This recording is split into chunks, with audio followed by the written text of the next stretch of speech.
Hello students, बात करेंगे आज एफसीआरए अमेंडमेंट बिल के बारे में। हाल ही में मिजोरम के चीफ मिनिस्टर ने गृह मंत्री अमित शाह से मुलाकात की और तब से ये बिल न्यूज़ में है। 2026 के बजट सेशन में ही ये बिल पार्लियामेंट में इंट्रोड्यूस हो चुका है और 12 जुलाई पे इसका डिस्कशन शेड्यूल्ड है। अगर ये बिल एक्ट बन जाता है तो इसके क्या रिपरकशंस होंगे वो हम बाद में देखेंगे, लेकिन आज के क्लास में हम एफसीआरए क्या है, इसके पूरी की पूरी स्ट्रक्चर, एफसीआरए में कौन आता है कौन नहीं आता है, क्या रूट है, क्या मैं और आप भी एफसीआरए के थ्रू पैसा ले सकते हैं, ओरिजिनल एक्ट क्या है, 2010 में क्या बदलाव हुए, 2010 में एक्ट नया क्यों लाना पड़ा, 2010 से 20 तक क्या रहा, 20 के बाद के अमेंडमेंट्स इंपॉर्टेंट है क्योंकि उसी हिस्ट्री में हम आज के अमेंडमेंट को देखेंगे और फिर देखेंगे कि जो अभी बिल है एफसीआरए अमेंडमेंट बिल 2026 है जो कि बहुत कंट्रोवर्सी में है, आखिर ऐसे क्या प्रोविजंस हैं ओरिजिनल लॉ में जो प्रोविजन है और बिल में जो बदलाव प्रपोज किए गए हैं उनको कंपेयर करके जब हम पढ़ेंगे तब हमें समझ में आ जाएगा कि एग्जैक्टली चेंजेस क्या होने वाले हैं और क्यों यह बिल इतनी कंट्रोवर्सी में है और इसके प्रोज एंड कॉन्स की बात है। तो एक बार ये बिल एक्ट बन जाए तब हम अगर उसके प्रोज एंड कॉन्स पे बात करें तो आपके लिए भी बेहतर होगा, क्योंकि जो भी नए चेंजेस होंगे उसके कुछ बेनिफिट्स होंगे, कुछ नुकसान होंगे। तो हर बार हर बिल में कुछ बदलाव आता है तो हम बिल पे बात नहीं करते अनटिल एंड अनलेस, से बहुत इंपॉर्टेंट है। जब एक्ट बन जाएगा फाइनल, उस पर गैजेट ऑफ इंडिया में उसकी पब्लिकेशन हो जाएगी, फिर हम उसको एनालाइज कर लेंगे कि इसके पॉजिटिव्स क्या है, निगेटिव्स क्या है। आज हम अपने आप को इस एक्ट के फैक्ट्स और इसके स्ट्रक्चर पर और प्रपोज्ड बिल्स पर लिमिटेड रखेंगे। तो सबसे पहले चलिए क्लास शुरू करते हैं कि पहला क्वेश्चन ये है कि आखिर एफसीआरए है क्या। एफसीआरए है क्या, तो याद रखेंगे एफसीआरए का फुल फॉर्म है foreign contributions regulation act. FCRA माने foreign contributions regulation act. Foreign contribution, विदेशों से आने वाले कंट्रीब्यूशन, विदेशों से आने वाले डोनेशन के रूप में जो पैसा आता है उसका रेगुलेशन, उसको कैसे रेगुलेट करना है, उसको कैसे गवर्न करना है, इस चीज से जो एक्ट डील करती है उसका नाम है एफसीआरए यानी फॉरेन कंट्रीब्यूशंस रेगुलेशन एक्ट। याद रखेंगे, देखिए ये यूपीएससी भी पूछ सकती है और स्टेट पीसीएस बीपीएससी में पूछा जा सकता है कि आखिर ये एक्ट किस मिनिस्ट्री के अंदर आता है। तो याद रखेंगे कि FCRA foreign contributions regulation act को कौन एडमिनिस्टर करता है, किस मिनिस्ट्री के अंदर आता है, ये मिनिस्ट्री ऑफ होम अफेयर्स के अंदर आता है। और मिनिस्ट्री ऑफ होम अफेयर्स के अंदर भी एक डिवीजन है फॉरेनर्स डिवीजन, फॉरेनर्स डिवीजन, उसके अंदर एफसीआरए फ्रेमवर्क आता है, ये आप याद रखिएगा। अब सवाल ये है कि हमने देख लिया कि इस एक्ट का पर्पस क्या है। इसके नाम में हमने थोड़ा सा देख लिया था कि फॉरेन कंट्रीब्यूशन को रेगुलेट करने का एक्ट है, लेकिन इसका थोड़ा ब्रॉडर पर्पस देखते हैं। तो इसका ब्रॉडर पर्पस ये है कि जो फॉरेन से आने वाले, विदेशों से आने वाले जो कंट्रीब्यूशन है, विदेशों से आने वाले जो कंट्रीब्यूशन है उनका एक्सेप्टेंस और यूटिलाइजेशन इस तरह से हो। दो वर्ड्स इंपॉर्टेंट है, पैसा आना और उसका यूटिलाइज करना, दो बातें हैं, दोनों पे फोकस है कि फॉरेन से आने वाले कंट्रीब्यूशन का एक्सेप्टेंस और यूटिलाइजेशन इस तरह से हो कि इंडिया की सोवर्निटी, इंडिया की इंटेग्रिटी, भारत की संप्रभुता, भारत की अखंडता, भारत की एकता और साथ ही साथ नेशनल इंटरेस्ट, राष्ट्र के हित के अगेंस्ट इन पैसों का इस्तेमाल ना हो। ये पर्पस है आपके फॉरेन कंट्रीब्यूशन रेगुलेशन एक्ट का, याद रखिएगा, ठीक है।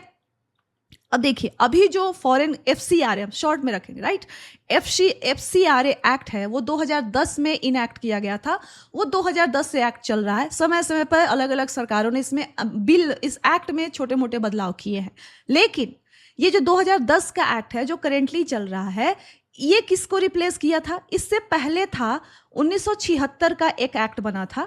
अब ये 1976 के एक्ट को 2010 में, इस 1976 के एक्ट को खत्म कर दिया गया और 2010 में एक नया एक्ट बनाया गया। हम देखेंगे कि क्यों जरूरत पड़ी, क्यों, क्या चीजें थी, और ये 2010 का एक्ट अभी तक चल रहा है, ये याद रखिएगा आप। ओरिजिनल पहली बार हम ये हिस्ट्री आगे देखते हैं। अब देखते हैं कि आखिर एफसीआरए काम क्या करता है, कौन पैसे ले सकता है, किस तरह से ऑपरेट करता है, ठीक है। तो मान लीजिए कि कोई एनजीओ है, ठीक है, मान लीजिए कोई एनजीओ है इंडिया में और उसको 5 करोड़ रुपए चाहिए, 5 करोड़ रुपए चाहिए, और कोई फॉरेन फाउंडेशन है, कोई जैसे कि Bill and Melinda Gates Foundation, के पास पैसे बहुत है और डोनेशन करते रहते हैं। तो ये कोई एनजीओ है XYZ, इसने Bill and Melinda Gates Foundation से बात की कि जनाब मुझे ना एक हॉस्पिटल खोलना है और मुझे 5 करोड़ रुपए चाहिए, और ये बिल एंड मेलिंदा गेट्स वाले जो हैं वो रेडी हो गए, ठीक है। तो अब ये जो पैसा, ये Bill and Melinda Gates Foundation जो है, ये जो पैसा XYG NGO को देंगे, ये डायरेक्टली नहीं हो सकता। जैसे हम जाकर के किसी चंदे में 10 रुपए डाल देते हैं, या फिर मंदिर में जाकर के डोनेशन लिखा होता है 1,000 2,000, किसी को जरूरत पड़ी है, कोई कह रहा है 5,000 भेज दिया, 10,000 भेज दिया, जैसे हमारा होता है वैसे इनका नहीं हो सकता।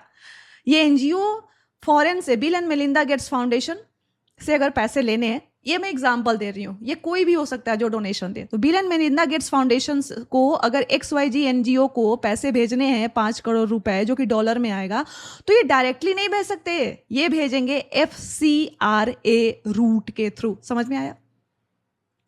तो हमने अभी बात की कि एजुकेशन, अभी XYG NGO है, इसको हॉस्पिटल खोलना हो सकता है, मान लीजिए कोई LMN NGO, उसको स्कूल खोलना हो सकता है। कोई NGO है जो डिजास्टर, मान लीजिए कहीं जैसे आसाम में फ्लड आया हुआ है, वहाँ के लिए उसको काम करना है। कोई NGO है जो कहता है कि नहीं, हम एक रिसर्च प्रोजेक्ट पे काम कर रहे हैं और हमको 5 करोड़ रुपए चाहिए। कोई NGO कहता है कि नहीं, हम किसी पार्टिकुलर रिलीजन को प्रमोट करने के लिए काम करते हैं। कोई NGO कहता है कि नहीं, हम सोशल प्रोग्राम करते हैं, महिलाओं के लिए काम करते हैं, हम लड़कियों के लिए काम करते हैं, हम ट्राइबल ग्रुप्स के लिए काम करते हैं। तो ये कोई भी NGO जिनका एक डिफाइंड ऑब्जेक्टिव है, वो अपने काम के लिए, अपने ऑब्जेक्टिव के लिए, अगर उनको विदेश से फंडिंग चाहिए, कंट्रीब्यूशन चाहिए, तो डायरेक्टली फंड नहीं रिसीव कर सकते। वो किसके थ्रू आएंगे? वो FCRA रूट के थ्रू आएंगे। I hope it is clear. चलिए अब देखते हैं कि पैसा तो FCRA के थ्रू आएगा, राइट? और FCRA हमने देख भी लिया, पर्पस भी देख लिया, तो आखिर FCRA को क्रिएट क्यों करना पड़ा? देखिए, सवाल ये नहीं है कि फॉरेन से आने वाला सारा पैसा इलीगल है, right? The concern is not that foreign money in itself is illegal, कि फॉरेन से, विदेश से आ रहा पैसा तो इलीगल ही होगा, जरूरी नहीं है।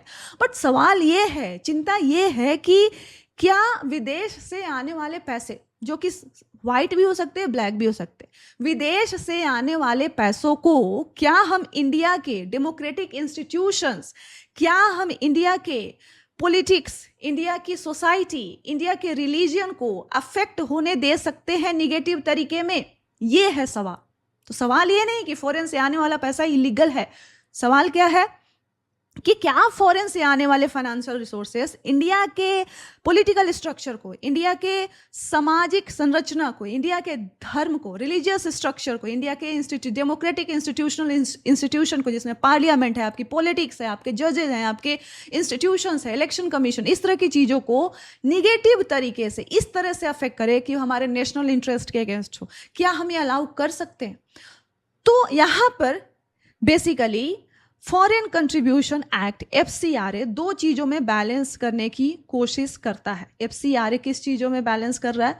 दो चीज़ों को बैलेंस करने की कोशिश कर रहा है। पहला तो यह है कि लेजिटिमेट इंटरनेशनल कोऑपरेशन, जैसे मान लीजिए कि हम डेवलपिंग कंट्री है भाई, पूरे वर्ल्ड में सबसे ज़्यादा पॉपुलेशन हमारे यहाँ, 150 करोड़ की आबादी है, हम डेवलपिंग है, हमारे पास इतने रिसोर्सेज का ऑब्वियसली अभाव है। तो अगर कोई लेजिटिमेटली बड़ा दिल वाला, जिनके पास पॉकेट भारी है, बैग उनका भरा हुआ और दिल बहुत बड़ा है, और उनके लेजिटिमेट मतलब उनका इंटेंशन ऐसा नहीं है कि हमारे नेशनल इंटरेस्ट को हार्म करना, हमें कोऑपरेट करना है, तो हम उसको प्रमोट कर देंगे, राइट?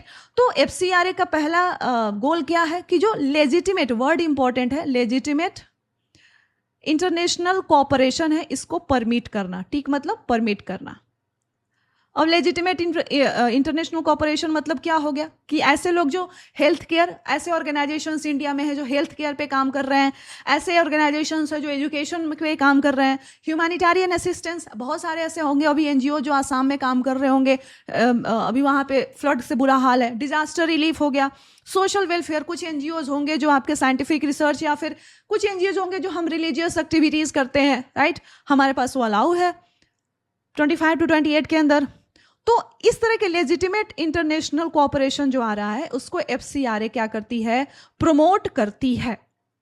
पहला ऑब्जेक्टिव हो गया। और दूसरा हो गया कि पैसे आ रहे हैं लेजिटिमेट पर्पस के लिए, वो सही है, लेकिन क्या ये पैसे हमें गलत तरीके से इन्फ्लुएंस कर सकते हैं? इंडिया की पॉलिटिक्स को गलत तरीके से इन्फ्लुएंस कर सकते हैं? इंडिया की सोसाइटी को, इंडिया के इंस्टीट्यूशंस को गलत तरीके से इन्फ्लुएंस कर सकते हैं? क्या हम इस पैसे को, हमें पैसे की ज़रूरत है, हमें सपोर्ट की ज़रूरत है, लेकिन क्या इस सपोर्ट को हम हमारी पॉलिटिक्स को, हम हमारी डेमोक्रेसी को, हम हमारी सोसाइटी को, हम हमारे रिलीजियस अफेयर्स को गलत तरीके से इन्फ्लुएंस होने दे सकते हैं?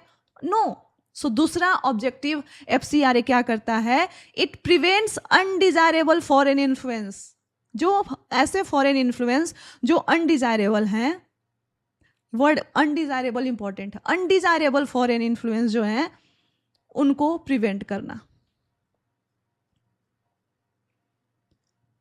इसको प्रिवेंट करना, ठीक है। इन दोनों में बैलेंस करने का काम है एफसीआरए। अब सवाल ये है कि आखिर एफसीआरए अनडिजायरेबल फॉरेन इन्फ्लुएंस को प्रिवेंट कैसे करता है। तो अगर आप एफसीआरए का भी हम स्ट्रक्चर देखेंगे तो आप पाएंगे कि हर कोई उठकर फॉरेन से फंडिंग नहीं ले सकता। मैं और आप उठकर कहें कि नहीं मुझे कुछ काम है और मुझे फॉरेन से फंडिंग मिल रही है और मुझे एफसीआरए के रूट से जाना, तो नहीं हो सकता। आपको इसमें कुछ कैटेगरी ऑफ पर्सन्स हैं, कुछ कैटेगरीज ऑफ एंटिटी हैं जो अलाउड हैं, कुछ कैटेगरी ऑफ एंटिटीज हैं जो नॉट अलाउड हैं, वो फॉरेन फंडिंग रिसीव ही नहीं कर सकते।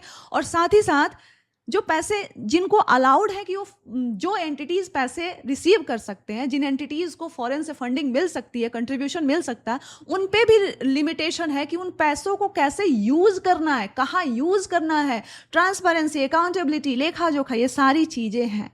तो ये दो चीज़ें हैं जो एफसीआरए बैलेंस करने की कोशिश करता है। लेजिटिमेट इंटरनेशनल कोऑपरेशन को परमिट करता है, लेकिन ये इंटरनेशनल कोऑपरेशन इंडिया पर अनड्यू इन्फ्लुएंस ना करे, उसको प्रिवेंट करने की भी कोशिश करता है। सो याद रखेंगे स्टूडेंट्स, आपके लिए एक इक्वेशन है, याद रखेंगे कि एफसीआरए के 3 कंपोनेंट है। ये आपके स्क्रीन पर जो इक्वेशन आ रहा है इसको आप बिल्कुल नोट करके चिपका दीजिए, क्योंकि ये समझ गए तो पूरा का पूरा एफसीआरए समझ जाएंगे आप। एफसीआरए में 3 चीज़ें हैं। इंटरनेशनल फिलैंथ्रोफी, यानी कोई विदेश में ऐसे लोग हों, कोई ग्रुप हो, कोई इंडिविजुअल हो जिनका पॉकेट बहुत भारी हो और दिल बहुत बड़ा हो, ताकि वो फिलैंथ्रोपी कर पाए, राइट। सो पहली चीज़ है इंटरनेशनल फिलैंथ्रोपी। दूसरी चीज़ है फिनेंशियल ट्रांसपेरेंसी, यानी दिल बड़ा है, जेब भारी है, लेकिन ये जो जेब से पैसे आ रहे हैं बहुत ट्रांसपेरेंट मैनर में आना चाहिए। किसके लिए आ रहे हैं, क्यों आ रहे हैं, इन पैसों का कैसे इस्तेमाल हो रहा है, जवाबदेही तय होने चाहिए। तो दूसरी चीज़ है ट्रांसपेरेंसी। और देखिए फिलैंथ्रोपी भी हो गई, दिल बड़ा है विदेश में किसी का, उसकी जेब भारी है। ट्रांसपेरेंसी भी हो गई, क्यों पैसे आ रहे हैं, कैसे आ रहे हैं, यूज़ कैसे होंगे, ये भी हो गया। लेकिन तीसरी चीज़ है कि ये दोनों चीज़ें कहाँ किसके लिए होनी चाहिए, नेशनल इंटरेस्ट के लिए होनी चाहिए। कोई विदेश में ऐसा बैठा हो जिसको इंडिया की नेशनल इंटरेस्ट की पड़ी हो, राइट, जो पैसे आ रहे हैं वो नेशनल इंटरेस्ट में जाए, ट्रांसपेरेंट तरीके से आ रहे हैं तो भी नेशनल इंटरेस्ट में जाएं। तो जब ये तीनों चीज़ें कंबाइन होती है, international philanthropy, financial transparency and national interest, जब ये तीनों चीज़ें कंबाइन होती है तब जाके एफसीआरए का फ्रेमवर्क एफसीआरए बनता है, एफसीआरए एक्ट आता है। अगर इनमें से कोई एक चीज़ भी ना हो तो एफसीआरए का मतलब नहीं है। अगर ये दोनों चीज़ें हो गई, इंटरनेशनल फिलैंथ्रोपी भी है, फाइनेंशियल ट्रांसपेरेंसी भी है, लेकिन ये दोनों चीज़ें हैं, लेकिन ये नेशनल इंटरेस्ट नहीं है यहाँ पे, तो एफसीआरए नहीं होगा। फाइनेंशियल ट्रांसपेरेंसी भी है, नेशनल इंटरेस्ट भी है, लेकिन इंटरनेशनल फिलैंथ्रोपी ही नहीं है, किसी का दिल बड़ा, कोई ऐसा विदेश में नहीं बैठा है जिसका दिल बड़ा और पॉकेट भारी है, तो हम करेंगे क्या नेशनल इंटरेस्ट का। और अकेला नेशनल इंटरेस्ट खड़ा है, पैसे देने वाला कोई नहीं है, ट्रांसपेरेंसी भी नहीं है, तो भी नेशनल इंटरेस्ट अकेला कुछ नहीं कर सकता। तो 3 चीज़ों का इंटरैक्शन है, फिर international philanthropy, financial transparency and national interest, याद रखेंगे। चलिए अब देखते हैं कि आखिर एफसीआरए को क्रिएट कैसे, क्यों, कब हुआ, ये सब देखते हैं। इसकी थोड़ी सी हिस्ट्री देख लेते हैं। तो दोस्तों सबसे पहले एफसीआरए जब 1950 में हमारा कॉन्स्टिट्यूशन इनैक्ट हुआ, उसके बाद 26 27 साल बाद 1976 में सरकार को, भारत सरकार को पहली बार लगा कि ये जो विदेशों से आने वाले कंट्रीब्यूशन है इसको रेगुलेट करने की आवश्यकता है। तो 1976 में पहली बार FCRA, foreign contribution regulation act, create किया गया फॉरेन से आने वाले कंट्रीब्यूशंस को रेगुलेट करने के लिए। अब 2000, ये 1976 में पहली बार एक्ट बना है और ये same act time to time amend होता रहा, लेकिन सेम एक्ट 2010 तक चला। अब 2010 तक आते आते सरकार को ये लगने लगा कि 1976 का जो एक्ट है इसमें बहुत सारे अपडेट्स की आवश्यकता है, फंडामेंटल अपडेट की आवश्यकता है। उसमें क्या क्या है कि रजिस्ट्रेशन के प्रोविजन को चेंज करने की आवश्यकता है। रजिस्ट्रेशन के बाद एनजीओ, जो ऑर्गेनाइजेशन रिसीव कर रहे हैं पैसे, उनको मॉनिटरिंग की आवश्यकता है। वो पैसे कैसे यूटिलाइज हो रहे हैं, उनकी जवाबदेही कौन तय करेगा।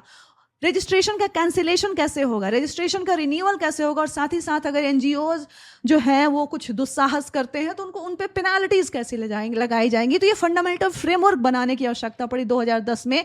इसलिए पुराने लॉ को 1976 का जो लॉ था उसको रिपील कर दिया गया और 2010 में नया लॉ बनाया गया 2010 में, जो कि 2011 में इफेक्ट में आया।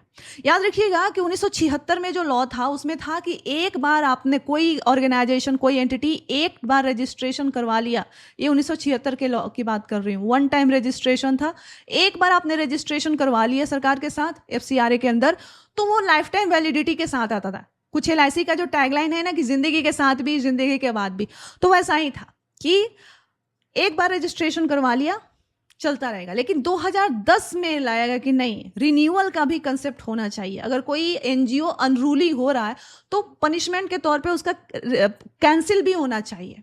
तो पहली बार 2010 में 5 ईयर रजिस्ट्रेशन विथ रिन्यूअल का कंसेप्ट लाया गया कि नहीं, जैसे 1976 में था जिंदगी के साथ भी जिंदगी के बाद भी, वैसा नहीं। कहा गया है कि कोई एनजीओ अगर एफसीआरए के अंदर रजिस्ट्रेशन करवाना चाह रही है तो कितने समय का रजिस्ट्रेशन होगा, 5 साल का, एक बार में सिर्फ 5 साल का रजिस्ट्रेशन होगा और इसको रिन्यू करवाया जा सकता है। ये कंसेप्ट हमने 2010 में लाया। 2010 तक हम पहुंच सके दोस्तों। अब 2010 से 2020 तक चलता रहा। 2020 के बाद सरकार ने मेजर थोड़ा सा सिकंजा कसने की कोशिश की। क्या क्या चेंजेज आए हम देखते हैं। 2020 में कुछ अमेंडमेंट हुए एफसीआरए में, उसमें कहा गया, कुछ इंपॉर्टेंट बातें लाई गई कि जो किसी भी एनजीओ, कोई ऐसा एनजीओ या फिर कोई ऐसा एंटिटी है जो एफसीआरए के थ्रू फॉरेन कंट्रीब्यूशन उसको मिल रहा है, रिसीव कर रहा है, तो उसके जो की फंक्शनरीज हैं, की फंक्शनरीज को हम आगे देखेंगे। मतलब मेनली जो सबसे, किसी ऑर्गेनाइजेशन के जो सबसे मेन इंपॉर्टेंट आदमी होते हैं, जो मेन इंपॉर्टेंट फंक्शनरीज होते हैं, वो जैसे कि डायरेक्टर हो गया, ये सारे लोग, उनको अपना आधार और पासपोर्ट सरकार को देना पड़ेगा, सरकार के साथ शेयर करना पड़ेगा। पहला चेंज आया। दूसरा चेंज क्या आया कि मान लीजिए कि तमिलनाडु में बैठी कोई ऑर्गेनाइजेशन है जो यूएसए से उसको फंडिंग फॉरेन कंट्रीब्यूशन मिल रही है किसी भी डेवलपमेंटल काम के लिए, तो ऐसा नहीं होगा कि यूएसए से बैठा हुआ कोई एंटिटी या ऑर्गेनाइजेशन सीधा तमिलनाडु के किसी बैंक में भेज देना। 2020 में सरकार ने कहा कि देखिए, आप चाहे तमिलनाडु में बैठे हो, कन्याकुमारी में बैठे हो, अरुणाचल में, या फिर अंडमान एंड निकोबार आइलैंड में भी अगर आपका कोई डेवलपमेंटल काम कर रहे हैं आप, स्टिल आपका जो फॉरेन से पैसा आएगा वो न्यू दिल्ली में ही आएगा और एक ही बैंक में आ सकता है, वो भी एसबीआई में। वो भी सरकार बताएगी कि किस ब्रांच, एसबीआई के किस ब्रांच में आपका पैसा आना चाहिए। क्लियर है ये दूसरा चीज। तीसरा, सरकार ने ये कहा कि देखिए, मान लीजिए आप XYZ एनजीओ हैं, आपको पैसा मिल रहा है, आपको डॉलर मिल रहा है, फॉरेन कंट्रीब्यूशन मिल रहा है, लेकिन अब आप ये नहीं कर सकते कि ये जो डॉलर आपको मिला है आप किसी और को दे दें। आप किसी एसोसिएट, अपने किसी से जुड़े हुए हैं अलग अलग ग्रुप्स के साथ, तो ऐसा नहीं है कि ये डॉलर आया तो चलो इसमें से कुछ यहाँ भी दे दें। नहीं, ये सारा का सारा पैसा आपको खुद यूटिलाइज करना होगा। आपको मिले हुए फंड का ट्रांसफर दूसरे को नहीं कर सकते। तीसरी बात। और चौथी बात इंपॉर्टेंट है, याद रखिएगा कि 2020 से पहले, मैं यहां लिख देती हूं, 2020 से पहले क्या था और अब क्या है। 2020 से पहले था कि अगर मान लीजिए किसी एनजीओ है XYZ, इसको $100 मिला है मान लीजिए डोनेशन में, तो पहले था कि इस $100 का 50% वो एडमिनिस्ट्रेटिव एक्सपेंसेस में खर्चा कर सकती थी। एडमिनिस्ट्रेटिव एक्सपेंस मतलब सरकार जो भी रूटीन के हैं, जैसे कि स्टाफ को सैलरी देना, मैनेज करना, ये सारी बिल्डिंग का मैनेजमेंट एक्सेट्रा एक्सेट्रा। तो आपको जितना डोनेशन मिल रहा है उसका 50% आप एडमिनिस्ट्रेटिव एक्सपेंसेस में खर्चा कर सकते थे और 50% आप डेवलपमेंटल वर्क में खर्चा करते थे। ये रूल था 2020 से पहले। 2020 के अमेंडमेंट में कहा गया कि नहीं, this is too much liberty, this is too much.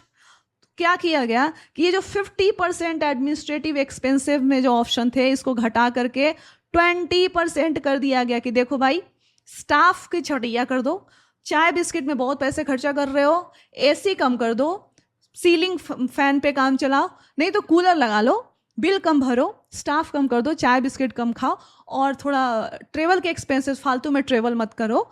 तो आप अपने एडमिनिस्ट्रेटिव 2020 में सरकार ने कहा कि एडमिनिस्ट्रेटिव एक्सपेंसेस पे जो 50% आप खर्चा कर रहे हैं, दिस इज टू मच। तो क्या करना होगा इसके लिए? इस 50% को कितना कर दीजिए? 20% कर दीजिए। जितना आपको डोनेशन मिलता है, आप ज़्यादा से ज़्यादा 20% उसका अपने एडमिनिस्ट्रेशन पे खर्चा कीजिए। 80% आपका जाना चाहिए डेवलपमेंटल वर्क में, क्योंकि आफ्टर ऑल आप पैसे किस लिए ले रहे हैं? चाय बिस्किट खाने के लिए नहीं ले रहे हैं ना एसी में बैठ के। आप पैसे ले रहे हैं डेवलपमेंट के काम के लिए, तो डेवलपमेंट कीजिए। ये मेरा सरकार का कहना था, ठीक है। तो ये 2020 में 4 चीजें हो गई हैं। अब देखिए, इसके अलावा एक जस्ट अ मिनट, एक और इसमें कुछ है जो हम अभी देखेंगे। हाँ जी, 2022 में एक अमेंडमेंट हुआ और सरकार ने कहा कि ठीक है, बहुत ज़्यादा हमने सख्ती कर दी है, थोड़ा सा नरमी दिखा देते हैं। तो सरकार ने कहा कि देखिए, मान लीजिए आप XYZ NGO हैं, कोई ऑर्गेनाइजेशन इंडिया में डेवलपमेंट वर्क कर रहे हैं और आपका कोई पर्सनल रिलेटिव है, मान लीजिए जो विदेश में बैठा हुआ और पैसे बहुत है उसके पास और आपकी मदद करना चाह रहा है। तो पहले था कि रिलेटिव से आप साल में, पहले क्या था 2022 से पहले था कि आप अपने किसी रिलेटिव से पूरे साल में 1 लाख रुपया ले सकते थे। ओनली 1 लाख एज डोनेशन, वो भी पर एनम था। तो सरकार ने कहा कि चलिए हम आपको यहाँ पे लिबर्टी दे देते हैं, 1 लाख की जगह आप 10 लाख कर लीजिए। अब क्या है कि पैसा गिर रहा है ना, तो पैसे की वैल्यू कम हो रही है। तो पहले जो 1 लाख होगा अब 10 लाख के बराबर हो गया। तो सरकार ने कहा कि ठीक है, ऐसा काम करते हैं कि अब आप रिलेटिव से साल में 1 लाख की जगह 10 लाख रुपया डोनेशन कंट्रीब्यूशन के तौर पे ले सकते हैं। तो ये रिलैक्सेशन हुआ था 2022 में। अब यहाँ से जो भी होगा, अब हम चेंजेस देखेंगे। अब सवाल ये है कि कौन पैसे रिसीव कर सकते हैं। हमने पहले ही देखा कि 2 चीज़ें होनी चाहिए, कोई पर्सन यानी लीगल, यहाँ पर्सन का मतलब लीगल पर्सन, ठीक है, या फिर एंटिटी। तो कोई पर्सन या एंटिटी होना चाहिए, पहला रिक्वायरमेंट। और दूसरा कि इसका एक डिफाइंड ऑब्जेक्टिव होना चाहिए। कि ये हो सकता है कि ये सोसाइटी के लिए काम कर रही है, एजुकेशन में काम कर रही है, किसी रिलीजन के लिए काम कर रही है, किसी कल्चर, किसी इकोनॉमी, किसी भी चीज़ के लिए काम कर रही है। 2 चीज़ें हो, कि वो पर्सन या एंटिटी हो, यानी पर्सन मतलब लीगल स्टेटस होना चाहिए और आपका एक डिफाइंड ऑब्जेक्टिव होना चाहिए। तो आप FCRA के थ्रू रजिस्ट्रेशन ले सकते हैं। अब इंपॉर्टेंट ये है, की टर्म है यहाँ पे प्रायर परमिशन रूट का, याद रखिएगा, आपके PT के लिए इंपॉर्टेंट है। कि कहा गया है कि मान लीजिए कि कोई ऐसा एंटिटी है, सारे NGO जो इंडिया में काम कर रहे हैं वो ऐसा वॉलंटरी ऑर्गेनाइजेशन, जरूरी थोड़ी है कि सबको सब फॉरेन फंडिंग लेते हैं, नहीं लेते हैं। बहुत सारे हैं जो नहीं है उनका FCRA रजिस्ट्रेशन। लेकिन मान लीजिए कोई ऐसा NGO है जिसका FCRA रजिस्ट्रेशन नहीं है, वो उसको फॉरेन से फंडिंग नहीं मिलती है, लेकिन वो कोई ऐसा प्रोजेक्ट ले लिया, कोई ऐसा काम कर रहा है जिसके लिए उसको फॉरेन फंडिंग की आवश्यकता है और उसको फॉरेन से फंडिंग मिल रही है। यानी कोई ऐसा NGO, कोई ऐसा ऑर्गेनाइजेशन XYZ है जो अभी तक FCRA में उसका रजिस्ट्रेशन नहीं हुआ है, लेकिन उसको फॉरेन से फंडिंग चाहिए। तो ये जो XYZ है, इसके लिए एक रास्ता खुला होता है, इसको कहते हैं प्रायर परमिशन रूट। इसको क्या कहते हैं? Prior permission route. ऐसे NGOs, ऐसे वॉलंटरी ऑर्गेनाइजेशंस जिनका FCRA में रजिस्ट्रेशन नहीं है, लेकिन वो किसी पार्टिकुलर, किसी सिलेक्टिव प्रोजेक्ट के लिए फॉरेन से फंड उनको मिल रहा है, वो लेना चाहते हैं, तो प्रायर परमिशन रूट का इस्तेमाल करके वो फॉरेन फंडिंग उठा सकते हैं। याद रखिएगा कि ये पार्टिकुलर पर्पस के लिए है, एक पर्पस के लिए वो पैसे ले रहे हैं, वो हमेशा के लिए नहीं है। ये हम आगे देखेंगे, क्योंकि ये प्रायर परमिशन रूट में भी चेंजेस आ रहा है बिल में, प्रेजेंट बिल में देखेंगे, ठीक है। अब हमने देख लिया कि कौन पैसे ले सकते हैं। अब याद रखिएगा कि हमने कहा था कि कुछ कैटेगरीज हैं जिनको सिलेक्टिवली कह दिया गया कि ये पैसे नहीं ले सकते। क्यों? क्योंकि भाई हमें पैसे भी चाहिए और हम अपने नेशनल इंटरेस्ट पे अनड्यू इन्फ्लुएंस नहीं होने दे सकते। तो कुछ कैटेगरीज हैं FCRA में जिनको साफ साफ बार्ड कर दिया गया, प्रोहिबिटेड है, पैसे मिल ही नहीं सकते। उनमें ये सब है। वैसे लोग जो इलेक्शन के लिए खड़े हो रहे हैं वो FCRA के थ्रू पैसे नहीं ले सकते, भले आप समझ रहे हो, डायरेक्ट वो FCRA के थ्रू नहीं ले सकते, राइट। सो वो FCRA के थ्रू पैसे नहीं ले सकते। उसके बाद जो लेजिस्लेचर्स हैं, members of parliament and state legislature, वो FCRA के थ्रू फॉरेन कंट्रीब्यूशन नहीं ले सकते। पॉलिटिकल पार्टीज हैं या और उस पॉलिटिकल पार्टी से जुड़े जितने भी लोग हैं वो डायरेक्ट FCRA के थ्रू पैसे नहीं ले सकते, डायरेक्ट नहीं ले सकते, जजेस नहीं ले सकते, पब्लिक सर्वेंट्स नहीं ले सकते, पॉलिटिकल नेचर के ऑर्गेनाइजेशंस नहीं ले सकते, मीडिया के लोग नहीं ले सकते। तो ये सबको बार्ड किया गया है। क्यों? क्योंकि एफसीआरए ने कहा था कि हमें कंट्रीब्यूशन चाहिए, लेकिन हमें इस तरह से नहीं चाहिए। हम इस कंट्रीब्यूशन को, नेशनल इंटरेस्ट को अनड्यू इन्फ्लुएंस होने नहीं दे सकते। राइट? सो ये समझ में आ गया। तो ये लोग बार्ड है, याद रखिएगा। अब सवाल ये है कि फॉरेन कंट्रीब्यूशन में क्या क्या आ सकता है। ये आपके पीटी क्वेश्चन हो सकता है, स्टेट पीसीएस, और इसमें दोनों। फॉरेन कंट्रीब्यूशन में क्या क्या है? एक तो दिमाग में दिखता है कि वहां से बैठा हुआ आदमी अकाउंट में पैसे डाल दिया, यानी करेंसी डॉलर सबसे ज़्यादा डोमिनेंट है। ये येन भी हो सकता है, ये पाउंड भी हो सकता है, कुछ भी हो सकता है, करेंसी हो सकता है। अब करेंसी तो दिमाग में आता है। क्या फॉरेन सिक्योरिटीज, यानी यूएस गवर्नमेंट की सिक्योरिटी इंडिया में फॉरेन कंट्रीब्यूशन हो सकती है? क्या हो सकती है? याद रखिएगा, करेंसी तो है ही, साथ ही साथ सिक्योरिटीज भी है। किसी और गवर्नमेंट की सिक्योरिटी इंडिया में फॉरेन कंट्रीब्यूशन हो सकती है। और साथ ही साथ कैश ही नहीं, काइंड में भी चलता है, यानी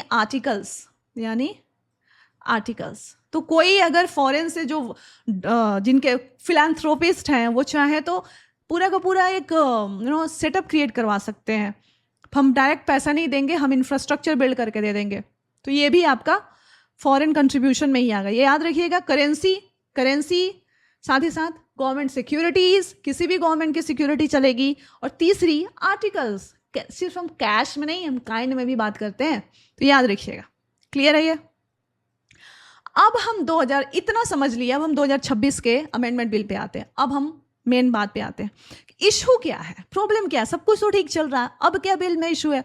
तो सरकार का कहना है कि देखिए, कि मान लीजिए कि कोई ऐसा ऑर्गेनाइजेशन है, XYZ ऑर्गेनाइजेशन है, ठीक है, उसने फॉरेन मनी यानी उसके उस डॉलर से, डॉलर मिला, और इस डॉलर से उसने कुछ एसेट्स क्रिएट किए। उसने कोई इंफ्रास्ट्रक्चर बना दिया, ऑफिस बना दिया, कोई स्कूल खुलवा दिया, कुछ भी कर दिया। तो एसेट्स, फॉरेन मनी और ये एसेट्स इस एनजीओ का है। अब इस एनजीओ का रजिस्ट्रेशन खत्म हो जाता है। अब इस एनजीओ का, इस एफसीआरए रजिस्ट्रे, ये जो XYZ एनजीओ है, अब इस एनजीओ का रजिस्ट्रेशन क्या हो गया? खत्म हो गया। तो इसका क्या होगा? समझ में आ रहा है? ये XYZ एनजीओ है, इसके पास फॉरेन मनी आई रजिस्टर, और साथ ही साथ इसने इस मनी से कुछ एसेट्स भी क्रिएट किए, कुछ अकाउंट में कुछ एसेट्स क्रिएट किए। अब इस एनजीओ का रजिस्ट्रेशन खत्म हो गया, लेकिन इसके अकाउंट में तो डॉलर्स पड़े हैं। इसने तो एसेट क्रिएट किए हैं, इसका ऑफिस है, इसका इंफ्रास्ट्रक्चर है, इसने कुछ स्टाफ रखे होंगे, इसने कुछ और डेवलपमेंट काम किया होगा।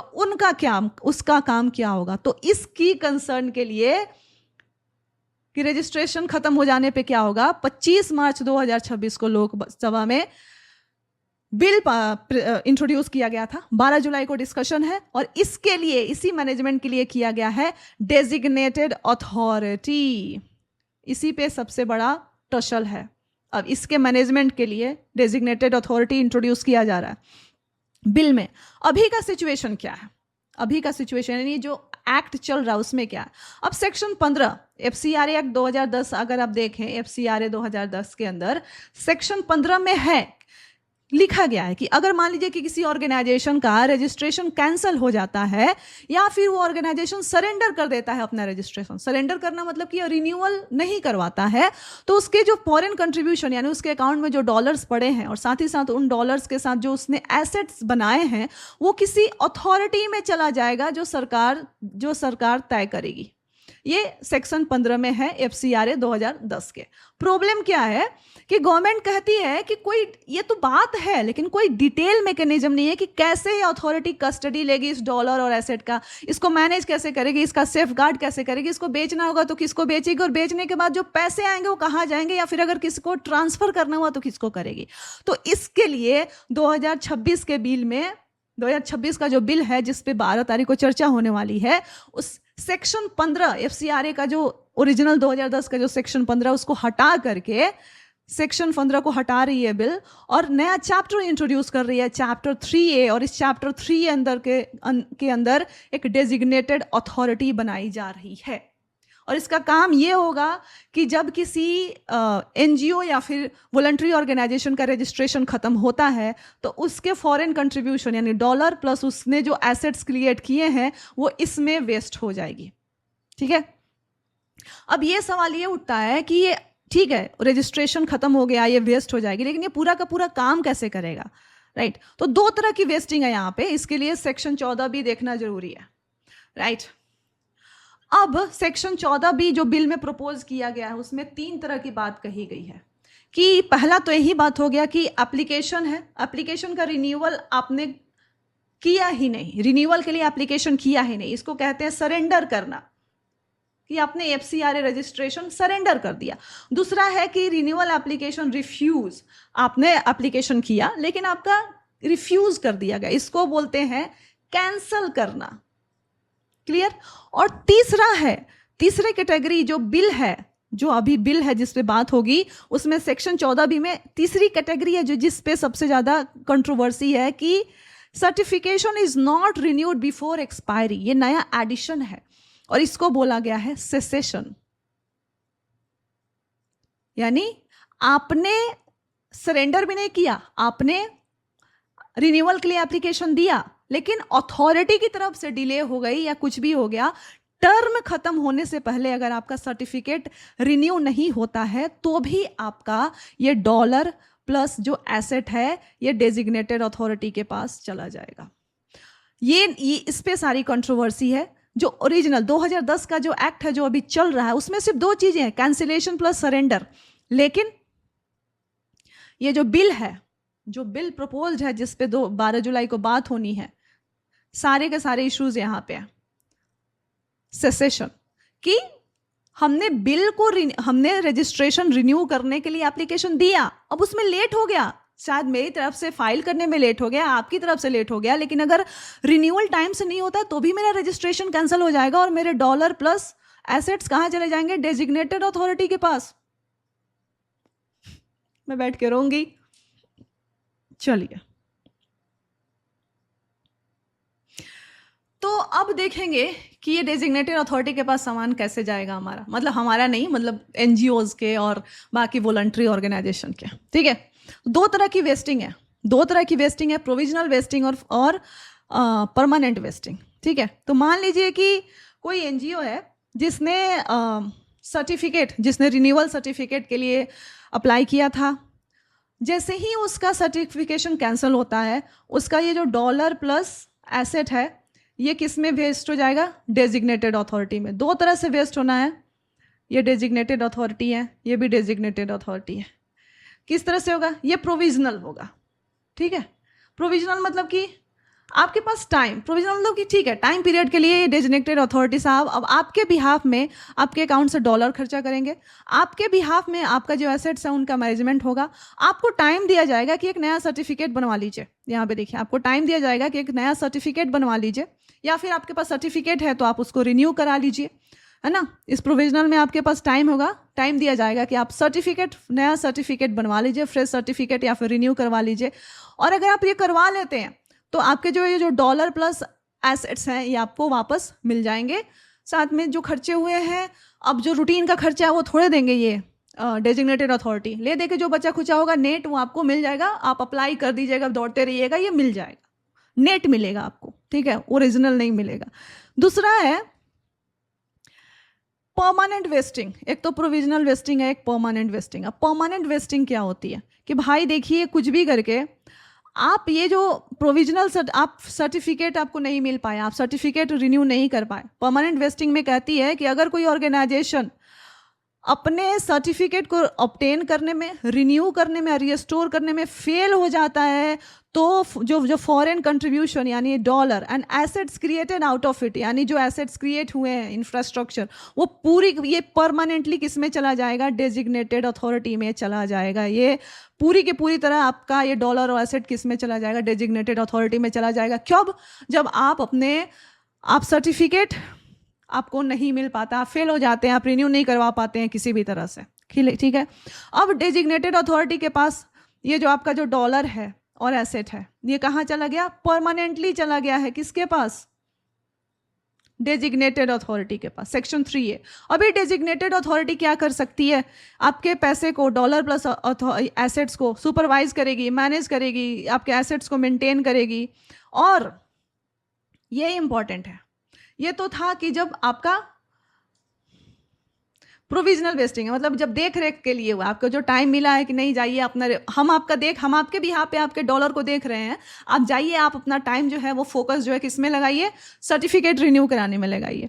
लेकिन एक बार ये परमानेंट वेस्टिंग हो गई तो सीधा ये जो डेजिग्नेटेड अथॉरिटी है आपके डॉलर और एसेट को क्या कर सकते हैं, कहेंगे कि ठीक है हम सेंट्रल गवर्नमेंट को भेज दे रहे हैं, तो ये क्या कर सकती है, आपके डॉलर एसेट सेंट्रल गवर्नमेंट को चला जाएगा, स्टेट गवर्नमेंट को चला जाएगा, ये किसी मिनिस्ट्री को जा सकती है, ये लोकल गवर्नमेंट को चला जाएगा।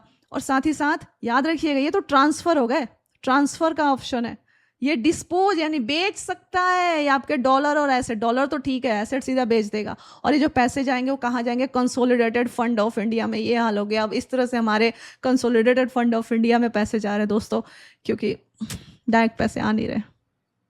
एनीवे ये मैं नहीं कर रही हूँ, ये सब बातें मैं नहीं कर रही हूँ, समझ में आया आपको? चलिए, तो ये वाली बात है, और इसके लिए लोग डरे हुए हैं कि परमानेंट टेकअप हो सकता है, बेचा जा सकता है, ट्रांसफ़र हो सकता है, आपका हमारा नहीं, एनजीओ का फंड, डॉलर और ठीक है। प्लेस ऑफ वर्शिप पे भी बहुत चिंता है कि मान लीजिए कि कोई ये जो प्लेस ऑफ वर्शिप वाले हैं कोई ऐसा एनजीओ है जो रिलीजियन के लिए काम करता है, ठीक है, तो उसके अकाउंट में डॉलर भी होगा, उसने एसेट भी क्रिएट किए होंगे। अब एसेट उसका मंदिर हो सकता है, मस्जिद हो सकता है, गुरुद्वारा हो सकता है, कुछ भी हो सकता है, तो डॉलर तो सीधा अब ये डेजिग्नेटेड अथॉरिटी में चला गया, तो डॉलर तो ठीक है उठा के वो सीधा अपना कर लेगा, इस एसेट का क्या होगा? तो ये एसेट मैनेज होगा, और साथ ही साथ बिल में कहा गया है कि रिलीजियस कैरेक्टर इस एसेट का मेंटेन होगा। याद रखिएगा, प्लेस ऑफ वर्शिप है, अगर ये मंदिर है तो मंदिर रह जाएगा, मस्जिद है तो मस्जिद रहेगा, गुरुद्वारा है तो गुरुद्वारा रहेगा, इसका रिलीजियस कैरेक्टर चेंज नहीं होगा। क्लियर है? अब सवाल ये है कि ठीक है डॉलर तो ठीक है, समझ में आ रहा है, लेकिन अगर इस कोई ऑर्गेनाइजेशन है जिसने कोई एसेट बनाया है, ये 10 करोड़ का एसेट है, इसमें 6 करोड़ उसको डोनेशन से मिले थे, यानी ये डॉलर था, और 4 करोड़ वो डोमेस्टिक फंडिंग से उठाया था, यानी ये रुपीज़ में उसको मिले थे। अब आपने फॉरेन कंट्रीब्यूशन के नाम पे इसके पूरे के पूरे 10 करोड़ ले लिए, तो इसका कैसे करेंगे? तो सरकार का कहना है कि आपको प्रूफ करना होगा कि ये जो 4 करोड़ है ये डोमेस्टिक फंडिंग से मिला था, और अप्रोप्रिएट रूट से आइएगा, तो हम आपको दौड़ाने के बाद और दौड़ाते रहेंगे और देखेंगे, और हम मन करा तो हम रिटर्न कर देंगे, हमने ये रास्ता खुला हुआ है, लेकिन आपको दौड़ते रहना पड़ेगा। ठीक है, डिस्टिंक्ट और असर्टेबल पोर्शन अट्रीब्यूटेबल डोमेस्टिक सोर्स, जो डोमेस्टिक सोर्स से हमें लगेगा, हम देखेंगे, तय करेंगे, और हमें लगेगा कि डोमेस्टिक सोर्स से आया है, तो हम आपको रिटर्न कर देंगे, आप दौड़ते रहिएगा, ऑप्शन खुला हुआ है। क्लियर है? ये की फंक्शनरी, देखिए हमने कहा था ना कि की फंक्शनरी इंपॉर्टेंट है, कहा गया था कि 2020 के अमेंडमेंट में कहा गया था कि की फंक्शनरी है उनको पासपोर्ट और आधार सरकार को जमा करना होगा। तो अब ये बिल जो है ना की फंक्शनरी को डिफाइन कर रही है, कौन होंगे की फंक्शनरी? कंपनी के डायरेक्टर, अगर आप पार्टनर हैं, ट्रस्टी हैं, कर्ता है, ऑफिस बियरर है, गवर्निंग बॉडी के मेंबर हैं, कमेटी के मेंबर है, कोई कंट्रोलिंग अथॉरिटी है, या फिर कोई अदर पर्सन है जो रिस्पॉन्सिबल है, मैनेजमेंट या कंट्रोल में आपका हाथ है, तो आप की फंक्शनरी के अंदर आएंगे। क्लियर है? अब इन की फंक्शनरी की पर्सनल लायबिलिटी होगी। मान लीजिए कि कोई ऑर्गेनाइजेशन है, वो उस ऑर्गेनाइजेशन में कोई ऑफेंस होता है, तो उस ऑर्गेनाइजेशन के जो की फंक्शनरिंग है, इस पोजीशन पे बैठे हुए लोग हैं, उनकी जवाबदेही तय होगी अनटिल एंड अनलेस कि वो प्रूव कर दे कि ये जो ऑफेंस हुआ है उनके नॉलेज में ही नहीं था, हम जानते ही नहीं थे कैसे करप्शन हो गया, या फिर वो कहे कि देखिए जनाब मैंने तो पूरी कोशिश की थी कि ये करप्शन ना हो, आई एक्सरसाइज ड्यू डिलिजेंस, मेरे हाथ में जितना था मैंने किया। तो की फंक्शनरी के बचने का रास्ता है कि वो ये प्रूफ कर दे कि भाई ये जो हुआ है मेरे पीठ के पीछे हुआ है, मुझे कुछ नहीं पता, या फिर वो ये प्रूफ कर दे कि भाई मैंने ड्यू डिलिजेंस, मैंने अपना रोल सही से निभाया है, मैं मेरी चादर सफेद है। समझ में आ रहा? अब इंपॉर्टेंट बात है, बिल क्या कहता है कि मान लीजिए कि FCRA के अंदर कोई ऑफेंस होता है, मतलब ये डेजिग्नेटेड अथॉरिटी के अंदर कोई करप्शन के चार्जेस आप लगाते हैं, या फिर आपको लगता है कि नहीं बायसनेस हो रहा है, प्रीफरेंस हो रहा है मेरे अगेंस्ट, कोई ऑर्गेनाइजेशन के अगेंस्ट लगता है कि नहीं मेरे अगेंस्ट ये काम कर रही है FCRA, फिर भी इसके लिए कोई भी इन्वेस्टिगेशन अगर शुरू करना होगा तो सेंट्रल गवर्नमेंट की परमिशन के बिना नहीं, आप सीधा पुलिस स्टेशन नहीं जा सकते कि मेरे अंदर FCRA के अंदर ये करप्शन है, नहीं, आपको सीधा सेंट्रल गवर्नमेंट का परमिशन लेना होगा, तब जाके FCRA के अंदर centralization, over centralization, designated authority बना दिया आपने, उसको इतना पावर दे दिया, लेकिन अब आप कहते हैं कि उस डेजिग्नेटेड अथॉरिटी से अगर कोई मिस्टेक हो रहा है, उसमें करप्शन हो रहा है, बायसनेस हो रहा है, किसी को जानबूझकर परेशान किया जा रहा है, लेकिन उसके उस डेजिग्नेटेड अथॉरिटी के कोई भी ऑफेंस आप कंप्लेन नहीं कर सकते, आपको सेंट्रल गवर्नमेंट से आज्ञा लेना पड़ेगा, तब शुरू होगा। ठीक है। पेनाल्टी की बात भी है कि देखिए, मान लीजिए कोई एफसीआरए के अंदर कोई ऐसी बात हुई है जिसकी वजह से पेनाल्टी है, तो पहले था कि 5 साल आपको जेल में रहना पड़ सकता था। सरकार ने कहा कि नहीं, ये बहुत ज़्यादा है, एक काम करते 1 साल कर देते हैं, इतना ज़्यादा हम सख्ती दिखा रहे हैं, है ना। तो एफसीआरए के अंदर अगर आप कुछ करते हैं इधर उधर, तो पहले 5 साल आपको जेल में रखना पड़ता था। ये बिल कहते हैं कि नहीं, 1 साल में निकाल देंगे। ठीक है, डेजिग्नेटेड अथॉरिटी हमने बहुत मजबूत कर दी, थोड़ी तो लेनियंसी दिखा दो, राइट। तो याद रखिएगा। अपील की बात है कि अगर डेजिग्नेटेड अथॉरिटी के किसी ऑर्डर के अगेंस्ट आप दुखी हैं, तो आप 90 दिन के अंदर, ये वर्ड इंपॉर्टेंट है, बिल में जो है चीज़ें हम बात कर रहे हैं, 90 दिन के अंदर आप डिस्ट्रिक्ट जज के पास जा सकते हैं। डेजिग्नेटेड अथॉरिटी के ऑर्डर के से दुखी हैं तो आप 90 दिन के अंदर डिस्ट्रिक्ट जज के पास जा सकते हैं, या फिर कोई स्पेशल जुडिशियल ऑफिसर है जो कि आप प्रिस्क्राइब कंडीशन पे जा सकते हैं। तो डेजिग्नेटेड अथॉरिटी के ऑर्डर के बाद आप कहाँ जा सकते हैं? जुडिशियल अपील का रास्ता है, 90 दिन के अंदर डिस्ट्रिक्ट जज के पास जा सकते हैं। सवाल ये है, अब पीआरएस जो लेजिस्लेटिव रिसर्च ये है कि ये सब तो ठीक है, लेकिन सवाल ये है कि अगर डेजिग्नेटेड अथॉरिटी, यहाँ पे सब कुछ ठीक है, लेकिन एफसीआरए सर्टिफिकेट, डेजिग्नेटेड अथॉरिटी अगर एफसीआरए सर्टिफिकेट रिन्यू ही नहीं हो रहा है, एफसीआरए सर्टिफिकेट अगर रिन्यू ही नहीं हो रहा है, जैसे ही सर्टिफिकेट रिन्यू नहीं होगा, डेजिग्नेटेड अथॉरिटी एक्शन में आ जाएगा। अब ये मेरा डॉलर प्लस एसेट ले रहा है, ये अब इसके अगेंस्ट हम जा सकते हैं, लेकिन ट्रिगर मैकेनिज्म कहाँ है कि सर्टिफिकेट रिन्यू नहीं हो रहा। तो यहाँ पर कोई प्रोटेक्शन ही नहीं है, कि कोई मैकेनिज्म ही नहीं है कि अगर सर्टिफिकेट रिन्यू नहीं हो रहा है तो हम इसके अगेंस्ट अपील कहाँ करेंगे। आप समझ में आ रहा है आपको? लोग कहते हैं कि देखो, डेजिग्नेटेड अथॉरिटी के ऑर्डर के अगेंस्ट से दुखी हैं आप, तो जा सकते हैं डिस्ट्रिक्ट जज के पास, लेकिन डेजिग्नेटेड अथॉरिटी रोल में कब आ रहा है? डेजिग्नेटेड अथॉरिटी रोल में तब आ रहा है जब सर्टिफिकेट इशू नहीं हो रहा है। तो सर्टिफिकेट इशू होने में भी तो बायसनेस हो सकती है, सर्टिफिकेट इशुएंस में भी तो प्रॉब्लम हो सकती है। तो यहाँ पर तो कोई अपील का मैकेनिज्म ही नहीं है, क्योंकि सर्टिफिकेट जब इशू नहीं हो रहा है, हमारे पास सर्टिफिकेट नहीं है, तब जाके डेजिग्नेटेड अथॉरिटी आ रही है रोल में। अब इसके ऑर्डर के अगेंस्ट हम क्यों जाए? आप हमें यहीं पर प्रोटेक्शन दे दो कि सर्टिफिकेट इशू नहीं हुआ और मुझे लग रहा है कि नहीं, मुझे इशू कराना है, तो यहाँ पर तो मेरे पास कोई ऑप्शन ही नहीं है। ये पीआरएस लेजिस्लेटिव रिसर्च का है। हमने कहा था कि प्रायर परमिशन रूट, हमने कहा था कि आगे पढ़ेंगे, कि जो एफसीआरए में रजिस्टर्ड नहीं है एनजीओज, लेकिन किसी पर्पस के लिए, पर्टिकुलर पर्पस के लिए, किसी पर्टिकुलर प्रोजेक्ट के लिए उसको फंड चाहिए, तो प्रायर परमिशन रूट के थ्रू जा सकता है। Specific source, specific purpose, specific amount हमने देख लिया। अब बिल क्या कहता है? अब ये 2026 में जो अमेंडमेंट बिल है, ये कहता है कि ये जो कंट्रीब्यूशन है, ये एक पर्टिकुलर टाइम लिमिट के अंदर ही आपको आना चाहिए, और एक टाइम लिमिट के अंदर इसका आप यूटिलाइजेशन करेंगे। ऐसा नहीं है कि आपने यहाँ से परमिशन ले लिया और 1 साल बाद, मतलब एक टाइम लिमिट है, उसके बियॉन्ड आपको पैसा आ ही रहा है और आप उस पैसे का सालों साल जिंदगी भर यूटिलाइजेशन करें। नहीं, एक टाइम लिमिट के अंदर ही आपको वो पैसे मिलने चाहिए और एक टाइम लिमिट के अंदर आप उसको खर्चा करेंगे। ये प्रायर परमिशन रूट में अमेंडमेंट हुआ, बिल जो है अमेंडमेंट प्रपोज कर रहा है। तो दोस्तों, ये सारी चीज़ें हैं जो बिल के बारे में हमने डिस्कस किया कि क्या क्या प्रपोजल है। अब आप जब भी न्यूज़पेपर पढ़ेंगे तो आप समझेंगे कि किस चीज़, आखिर chief minister of Mizoram, home minister Amit Shah से क्यों मिल रहे हैं, आखिर बातें क्यों हो रही हैं, आखिर लोगों के अंदर डर क्यों है? क्योंकि डेजिग्नेटेड अथॉरिटी के पावर बहुत ज़्यादा है, आपको दिख रहा है, डॉलर प्लस एसेट साफ, राइट। डेजिग्नेटेड अथॉरिटी का ट्रिगरिंग मैकेनिज्म कहाँ है? जहाँ पे सर्टिफिकेट रिन्यू नहीं हुआ, डेजिग्नेटेड अथॉरिटी ट्रिगर हो जाएगा। लेकिन भैया, सर्टिफिकेट रिन्यू नहीं हुआ, चलो मेरा गलती नहीं है, तुम्हारे साइड से गलती है, उसका क्या करोगे? मेरे को तो सर्टिफिकेट रिन्यू करवाना था, तुम्हारे साइड से गलती हुआ, या फिर किसी कारणवश मैं लेट हो गई, तुम्हारे साइड से गलती हुआ, सर्टिफिकेट इशू नहीं हुआ, एक तुमने टाइम दिया उसके अंदर भी नहीं हुआ, तो इसके अपील में हम कहाँ जाएंगे? तुम सीधा डेजिग्नेटेड अथॉरिटी को ट्रिगर कर दे रहे हो, और उसके डिसीजन के अपील में मुझे 90 दिन के अंदर डिस्ट्रिक्ट जज के पास जाना है। आपको समझ में आ रहा है? और एक चीज़ और है यहाँ पे, जो कैंसिलेशन और सरेंडर जो था कि कोई एनजीओ जो है वो 5 साल का उसका टाइम पूरा हो रहा है और वो रिन्यूअल के लिए एप्लीकेशन ही नहीं करते, सरेंडर हो गया या फिर कैंसिल हो जाता है। यहाँ पे तीसरा है सेसेशन, कि उसने अप्लाई किया लेकिन टाइम खत्म होने के पहले उसका सर्टिफिकेट इशू ना हो पाया। यहाँ पे इशू है कि ये कैसे डिसाइड होगा। उसने तो अपना इंटेंट दिखाया था ना कि मुझे रिन्यू कराना है। तो ये सारी चीज़ें हैं। अब जब आप अगर ये बिल एक्ट बन जाती है तो हम इसके प्रोज और कॉन्स डिस्कस कर लेंगे।